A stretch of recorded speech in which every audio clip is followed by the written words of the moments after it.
Religion of any faith can teach great life lessons. I think I'm going to have my boys watch this one.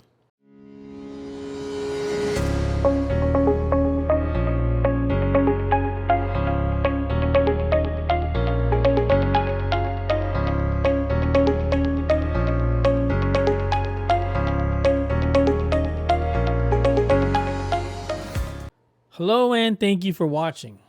Please like and subscribe if you do end up having to like this content. Now on with what I want to talk about. Do you ever wonder about faith or about your faith? I know I normally talk about money or I talk about economy, but what I really like to talk about is life, principles of life. How does money or the economy fall in line with principles of life? To learn about life's principles doesn't mean you're guaranteed success though, okay? However, it does heavily stack things in your favor. And there's two parts to this principle acquiring system. There is a to be wise part, and then there's a to show wisdom part. If you look up wise in the dictionary, it's described as an adjective, an attribute. And if you look up wisdom, it's described as a noun, an actual person. Sure, it's one thing to have wise thoughts or wise solutions. It's quite another thing to actually apply those thoughts or solutions. Everyone knows that we should save for a rainy day. That sounds wise. However, it's not until you've actually saved for that rainy day does it turn into wisdom. If the wise idea is not applied, then it's only a shoulda, woulda, coulda. And there's a reason for this. In order to turn that wise thought into an action of wisdom, you would have had to apply the steps towards making that happen. Meaning, if you're actively saving for a rainy day fund, you might come to find out that it might actually take you a little longer, maybe like 3 times longer than expected. Why? Because life tends to get in the way of your goals, right? You save $500, then a tire blows out. And then all of a sudden, you get to $1,000 and then your kid breaks his leg. And through trial and error, hopefully within the year, you finally have that rainy day fund saved.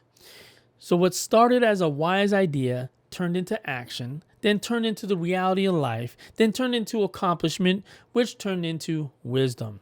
Man, that's a lot of steps. And trying to acquire all of this wisdom can be a full-time job. Now, being super smart can be a plus. But let's be honest, that's not me. So I use a hack on how to speed up this process. Mentors. And I started this video by saying that any faith can teach great life lessons. And I'm sure that's mostly a true statement, right? And the mentor I chose to follow is Jesus Christ. Why spend all of my time to find wise ideas and then hope to turn them into wisdom?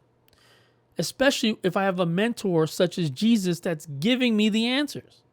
In light of the resurrection of Jesus yesterday, I thought I'd share with you the top 3 items of wisdom that Jesus taught me. 1, he who is without sin cast the first stone. This is such a powerful statement in so many ways. Let me break down the scene for you in case you're not aware. First off, Jesus was raised in a culture where if you were caught doing a crime, you could be subject to being stoned to death, right? This was per the law of Moses. This is what you're taught growing up. So the people bring this lady to Jesus and they tell Jesus, this lady just committed adultery. Per the law, she should be stoned. But they wanted to see WWJD. What would Jesus do? Now, there is so much going on with this one Bible verse that I could spend the next 30 minutes explaining just this Bible verse alone. But that's not what this video was for or what it's intended to be about. It's about how I take Jesus's wise ideas and turn them into wisdom in my life, just to be clear. Now, going back to the story, they bring this adulterer to Jesus and they ask Jesus, what should we do? Should we follow the law of Moses or do you rebuke the scriptures? And Jesus's response was, let he who is without sin cast the first stone. In the simplest of forms, Jesus is saying, you're not perfect either, dude. Who are you, an imperfect person, judging another imperfect person?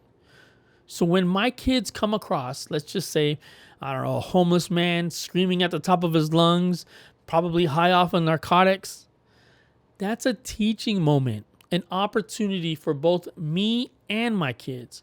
Do not judge. You are not perfect either, but instead be grateful. Be grateful that you are not the person in that situation. Right? Again, I could spend 30 minutes on this one Bible verse alone, but I digress. 2, for what shall it profit a man if he gains the whole world and suffer the loss of his soul? Selfishly, I use this to help me feel better about myself. Okay, you see, I want to be extremely wealthy. Really, I want to be extremely free, but in order to be free, you have to be wealthy. And at least I say to myself, that's what I want to do. I want to be free. I want to be wealthy. But I don't consistently take the actions towards doing this. What do I mean? My kids are in 2 sports almost at all times, and there are definitely personal reasons for this. But at the same time, I spend an abnormally large amount of time with my kids' sports, which directly contradicts me saying that I want to become wealthy. Before kids, sure, I could work until it was bedtime. No problem. Let's go. But now, because of the wisdom of Jesus, I say to myself, what good is the money if it's going to take me away from who and what I love most? For what shall it profit a man if he gains the whole world and suffer the loss of his soul? And finally, 3, this message of wisdom probably changed my life the most. Let me take that back. It did change my life the most. Let me set the scene for you. Jesus had just been beaten up to a bloody pulp. He's been nailed to the cross by his hands and his knees. He's being cursed at by not just the Romans, but by his fellow Jews. And while dying, he looks up at the Lord and says, "Please, Lord, forgive them, for they do not know what they do." You see, I wasn't beaten. I wasn't nailed to a cross. I wasn't tortured to death. I merely felt betrayed. I had my feelings hurt. This quote smacked me in the face. If Jesus not only forgives, but asks for his Father to forgive, then who am I not to forgive as well? And through the wisdom of Jesus, it allowed me to realize that the person who hurt me had no intentions of trying to hurt me, no thought in their mind of hurting me. That person was merely trying to figure out their life, put their life together so that that person can be happy. That wise statement from Jesus allowed me to take actions to turn it into wisdom. And through that wisdom, it allowed for the start of one of my strongest and most fulfilling relationships that I have on this planet. A relationship so fruitful in so many ways that my life and my family's life is directly impacted because of it. There you have it. My opinion, the top wise words for my life that Jesus has spoken that I try and turn into application or wisdom. Thank you so much for watching, especially watching till the end. This one was a long one. And please remember, life's not meant to be, it's meant to create. Too strong.